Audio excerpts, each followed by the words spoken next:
Hi friends, അപ്പോൾ ഇന്ന് നമുക്ക് കറി വെക്കാൻ കിട്ടിയേക്കുന്നത് ചുരക്കയാണ് കേട്ടോ. ചുരക്ക, ചിരക്ക, അങ്ങനെ പല പേരിൽ ഇത് അറിയുന്നുണ്ടാവും. നിങ്ങളുടെ നാട്ടിൽ എന്താണ് പറയണതെന്ന് വെച്ചാൽ നിങ്ങൾ കമൻറ്റ് ചെയ്യുക കേട്ടോ. അപ്പോൾ ഇന്ന് നമ്മൾ ചോറിന് നല്ല അടിപൊളി ഒരു ഒഴിച്ചുകറിയാണ് റെഡിയാക്കാൻ പോകുന്നത്. ആദ്യം തന്നെ നമുക്ക് ഇതിനായിട്ടൊരു 3/4 ഗ്ലാസോളം പരിപ്പ് എടുക്കണം. അപ്പോൾ ഞാനിവിടെ എടുത്തിട്ടുള്ള പരിപ്പെന്ന് വെച്ചാൽ നന്നായിട്ട് വെന്ത് കിട്ടുന്ന ടൈപ്പ് പരിപ്പാണ് കേട്ടോ. പല ടൈപ്പ് പരിപ്പുണ്ടല്ലോ. അപ്പോൾ ഇത് വേണമെങ്കിൽ നിങ്ങൾക്ക് ഡയറക്റ്റ് ചട്ടിയിൽ വേവിച്ചെടുക്കാവുന്നതാണ്. കുക്കറിൽ തന്നെ വേവിക്കണമെന്നൊന്നുമില്ല കേട്ടോ.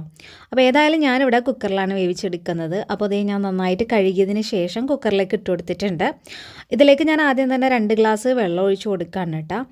പിന്നെ നമുക്കതിലേക്ക് എരിവിന് ആവശ്യമായിട്ടുള്ള പച്ചമുളക് ചേർത്ത് കൊടുക്കണം. അപ്പോൾ അത് എരിവിനനുസരിച്ചിട്ട് വേണം ചേർക്കാനായിട്ട്. ഞാനിവിടെ 3 എണ്ണമാണ് ഇപ്പോൾ ചേർത്തിട്ടുള്ളത്. പിന്നെ നമുക്കതിലേക്ക് ഉപ്പ് ചേർത്ത് കൊടുക്കാം. കറികൾക്കൊക്കെ എപ്പോഴും കല്ലുപ്പ് തന്നെ ചേർത്ത് കൊടുക്കാം.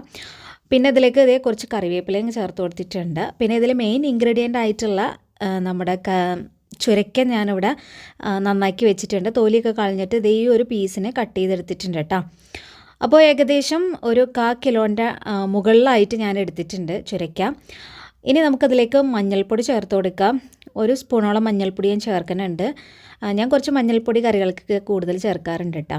മുളക് പൊടി ഞാനിവിടെ ഒരു 3/4 സ്പൂണാണ് ചേർക്കുന്നുള്ളൂ. എരിവുണ്ട്, അപ്പോൾ അതനുസരിച്ചിട്ട് ചേർക്കുന്നുള്ളൂ കേട്ടോ. ഇനി 1 ഗ്ലാസ് വെള്ളം കൂടി ഞാൻ ഒഴിച്ചു കൊടുത്തിട്ടുണ്ട്. മൊത്തം 3 ഗ്ലാസ് വെള്ളം ഞാൻ ഒഴിച്ചു കൊടുത്തിട്ടുണ്ട്. ആ ഒരു കഷ്ണത്തിൻ്റെ ഒപ്പം തന്നെയാണ് വെള്ളം ഒഴിച്ചു കൊടുത്തിട്ടുള്ളത്. ഇനി ഇതെല്ലാം കൂടി ഒന്ന് മിക്സ് ചെയ്ത് കൊടുക്കുക. പിന്നെ നമ്മൾ ഇതിലേക്ക് വെളുത്തുള്ളി ചേർക്കുന്നുണ്ട്. ചിലർക്ക് വെളുത്തുള്ളി ചേർക്കുന്നതിൻ്റെ ആ ഒരു ടേസ്റ്റ് ഇഷ്ടമല്ല കേട്ടോ. പക്ഷേ ഞാൻ ചേർക്കാറുണ്ട്. കാരണം ഈ ഒരു ഗ്യാസിൻ്റെ പ്രശ്നങ്ങളൊക്കെ ഉള്ളതുകൊണ്ട് തന്നെ വെളുത്തുള്ളി മിക്ക കറികളിലും ഞാൻ ഉൾപ്പെടുത്താറുണ്ട്. അപ്പോൾ അത് വേവിക്കാനായിട്ട് ഞാൻ മാറ്റിയിട്ടുണ്ട്. ആ സമയത്ത് നമുക്ക് തേങ്ങ ഒന്ന് അരച്ചെടുക്കണം. 1 മുറി തേങ്ങ ഞാൻ ഇവിടെ ചിരകി എടുത്തിട്ടുണ്ട്. അത് മിക്സിഡ് ജാറിലേക്ക് ഇട്ട് കൊടുത്തിട്ടുണ്ട്. പിന്നെ ഒരു 3, 4, 5 ചെറിയുള്ളി ചേർത്ത് കൊടുത്തിട്ടുണ്ട്. പിന്നെ ഒരു 1/4 സ്പൂണോളം നല്ല ജീരകം ചേർത്തിട്ടുണ്ട് കേട്ടോ. ഒരുപാട് ഫ്ലേവർ വേണമെന്നുണ്ടെങ്കിൽ കൂടുതൽ ചേർക്കാം. എനിക്ക് അത്രയും അങ്ങോട്ട് ഇഷ്ടമല്ല, ചെറിയൊരു ഫ്ലേവർ മതി. ഇനി 1 ഗ്ലാസ് വെള്ളം കൂടി ഒഴിച്ച് കൊടുത്ത് നമുക്ക് നല്ലോണം അരച്ചെടുക്കാം കേട്ടോ. ഈ സമയം കൊണ്ട് ഇതേ നമ്മുടെ പരിപ്പും ചുരക്കയും വെന്തിട്ടുണ്ട് കേട്ടോ. 2 വിസിൽ ഞാൻ അടുപ്പിച്ചെടുത്തിട്ടുള്ളൂ. നന്നായിട്ട് തന്നെ വെന്ത് കിട്ടിയിട്ടുണ്ട്.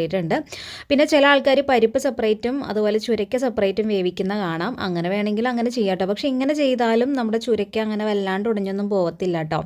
നന്നായിട്ട് വെന്ത് കിട്ടുകയും ചെയ്യും, ഉടഞ്ഞു പോകത്തുമില്ല ഇങ്ങനെ വേവിച്ചാൽ. ഇനിയിപ്പോൾ അതിലേക്ക് നമ്മൾ തേങ്ങയുടെ ഒരു പേസ്റ്റും കൂടെയും ചേർത്ത് മിക്സ് ചെയ്ത് നോക്കുക. അപ്പോൾ നല്ല തിക്കായിരിക്കും, കാരണം പരിപ്പൊക്കെ ചേർത്തേക്കണോണ്ട് തന്നെ നല്ല തിക്കായിരിക്കും. ഇനി മിക്സിയുടെ ജാറൊന്ന് കഴുകിയിട്ട് നമുക്ക് കുറച്ച് വെള്ളം ഒഴിച്ച് കൊടുക്കാം. എന്നിട്ട് കുറച്ച് വെള്ളം കൂടെ ഞാൻ ഒഴിച്ച് കൊടുത്ത് നല്ലൊരു ലൂസിന് തന്നെയാണ് കറി എടുത്തിട്ടുള്ളത്. ഇനി ഈ ഒരു കറി ഒന്ന് അത്യാവശ്യം നന്നായിട്ടൊന്ന് തിളച്ച് വരട്ടെ. എപ്പോഴും നമ്മൾ തേങ്ങ അരച്ച് വെച്ചിട്ടുള്ള കറികൾ അങ്ങനെ ഒരുപാട് തിളപ്പിക്കാതിരിക്കണത് തന്നെയാണ് കേട്ടോ നല്ലത്. ആ ഒരു കറിക്ക് ടേസ്റ്റ് കൂടുതലുണ്ടാവാം. പക്ഷേ കറികളൊക്കെ കേടാവാതിരിക്കണം എന്നുണ്ടെങ്കിൽ നന്നായിട്ട് തന്നെ ഒന്ന് തിളപ്പിച്ചിട്ട് വേണം നമ്മൾ ഓഫ് ചെയ്യാനായിട്ടും. ഞാൻ ഏതായാലും ഒരുപാട് തിളപ്പിക്കുന്നൊന്നുമില്ല. അത്യാവശ്യം ഒന്ന് തിളച്ച് വരുമ്പോൾ തന്നെ ഓഫ് ചെയ്തിട്ട് നമ്മളിതിലേക്ക് വറവിട്ട് കൊടുക്കുകയാണ്. അപ്പോൾ ഒരു പാനിലേക്ക് ഞാൻ വെളിച്ചെണ്ണ ഒഴിച്ച് കൊടുത്തിട്ടുണ്ട്. വെളിച്ചെണ്ണ ചൂടായി കഴിയുമ്പോൾ നമുക്ക് കടുക് ഇട്ട് പൊട്ടിച്ചെടുക്കാം.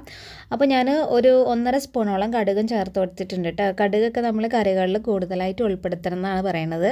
പിന്നെ നമ്മളിതിലേക്ക് ചെറിയുള്ളി അരിഞ്ഞതാണ് ചേർക്കുന്നത്. ഒരു 6 ചെറിയുള്ളിയോളം ഞാൻ ഇതേ വട്ടത്തിൽ കട്ട് ചെയ്തിട്ട് അതും ചേർത്ത് കൊടുത്തിട്ടുണ്ട്. അതൊന്ന് കളറൊക്കെ ചേഞ്ചായി വരുന്ന സമയത്ത് നമുക്കതിലേക്ക് കറിവേപ്പില ചേർത്ത് കൊടുക്കാം. എൻ്റെ എല്ലാ കറികൾക്കും തന്നെ ഞാൻ അത്യാവശ്യം കറിവേപ്പില കൂടുതൽ ചേർക്കും കേട്ടോ. പിന്നെ നമ്മൾ ഒരു 1/2 സ്പൂണോളം മുളക് പൊടിയും കൂടെ ചേർത്ത് കൊടുത്ത് ഒന്ന് മൊരിയിച്ചിട്ട് നമുക്ക് കറിയിലേക്ക് ചേർത്ത് കൊടുക്കാം. നല്ലൊരു കളറും നല്ലൊരു ടേസ്റ്റും നമുക്ക് ഈ ഒരു കറിക്ക് കിട്ടും. അപ്പോൾ എല്ലാവരും ഈ ഒരു കറി ട്രൈ ചെയ്ത് നോക്കുക, ട്രൈ ചെയ്യാത്ത ആൾക്കാർ. അപ്പോൾ നിങ്ങൾ ഇതുപോലെയാണോ ചെയ്യണതെന്ന് കമൻറ്റ് ചെയ്യുക കേട്ടോ. ഇതുപോലുള്ള നാടൻ റെസിപ്പികളൊക്കെ ലഭിക്കാനായിട്ട് ഈ ചാനലൊന്ന് സബ്സ്ക്രൈബ് ചെയ്ത് സപ്പോർട്ട് ചെയ്യുക കേട്ടോ. ഫേസ്ബുക്കിലാണ് കാണണമെങ്കിൽ ഒന്ന് ഫോളോ ചെയ്യും. മറ്റൊരു വീഡിയോ ആയിട്ട് നമുക്ക് വീണ്ടും കാണാം. അതുവരെ ഓക്കെ, ബൈ, താങ്ക് യു.